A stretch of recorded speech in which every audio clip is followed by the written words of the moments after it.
Hello everyone! Hope everyone's enjoying their back to school week. My name's Amy Apgar, and this is my discussion board post 1. The picture there is my dog on graduation day. He graduated from obedience training, class 1, and I was the proud mama after he received his diploma. About me. I work at Ephrata Middle School 7th grade learning support. Ollie mentioned he loves DIY, as do I. This summer I purchased a Cricut.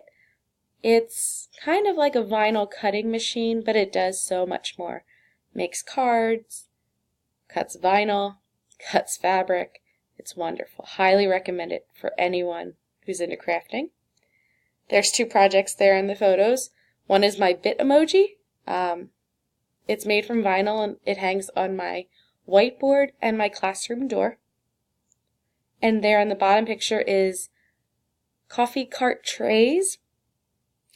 One of my friends has a coffee cart, and those are the trays for like the cream, the sugar, the stirrers. What else do I like to do? I like to spend time with my family, with my friends, with my dog, and going to the beach. Not just in the summer. The winter is a great time to go to the beach as well. I highly recommend it. And I am in my last class for the master's program. They outlined the 4 stages of action research. Which do I feel is most difficult? I'm going to say the analyzing and interpreting the data. My special ed background makes me want to see what could be there, what might be there. It doesn't always just allow me to see the black and the white. I need to be subjective. And when collecting data, we all need to be very, very careful if it's fact or opinion. I also struggle to know if it should be a snippet of time or if we should collect data over an extended period of time. The next one talks about the daily parts of teaching. What obstacles do I see will happen? I agree that all professionals need growth opportunities and will improve and want to improve and learn. I agree. Teachers and any professional should always have the opportunity for growth. Funny thing is, we had a training the week before school started, and it was trauma training, and she had come in and talked to us about all the ways we can help kids that are qualified under trauma. And there was a veteran teacher sitting next to me, and she leaned over and said, all the ways she's telling us are wrong are the ways I've been doing it for years. And which is so true. So it's great to have those growth opportunities to learn and improve, because with all the research going on, some of the things we're doing aren't best practice anymore. So I find that very hitting home. A few obstacles. Just like Ollie said, time. Time is against all teachers. About collecting data and meeting with colleagues to discuss things.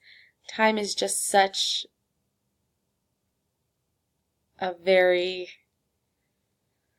hard thing to find. I know we are in our first week of school and I have yet to see a normal schedule. We had an assembly today and picture day tomorrow, so I don't even think our normal will start till next week. The last one, after reading the stories, which one resonated with me and what concerns do I have? I really enjoyed the Roger Williams Middle School example, the story 2. At first, the first paragraph, I thought she came off as she was saying like she was forced and, she had to do it. But then even by the second paragraph, she was talking about the benefits of it. I love that her goal was set not to how she can improve for herself, but how to best meet the needs of her students.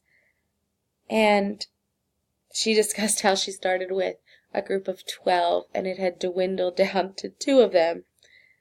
And that happens all the time. So I'm really happy that they shone a light on that and I put there one of the 4Cs because our district is very much into the 4Cs right now, and one of them is communication. And one of the last parts that she mentioned was that she had documented and seen progress in all of her students.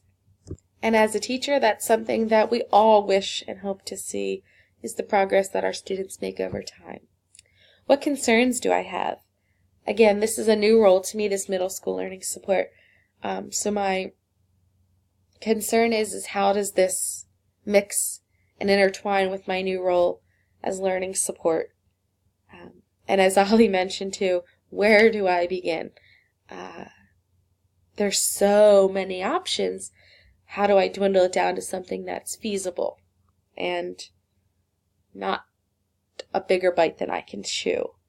And like I had mentioned earlier, when I see data, I want to overanalyze what's really there versus taking it for the black and white that it is. Thanks so much, and I look forward to watching everyone else's video and hanging out with you guys till Christmas.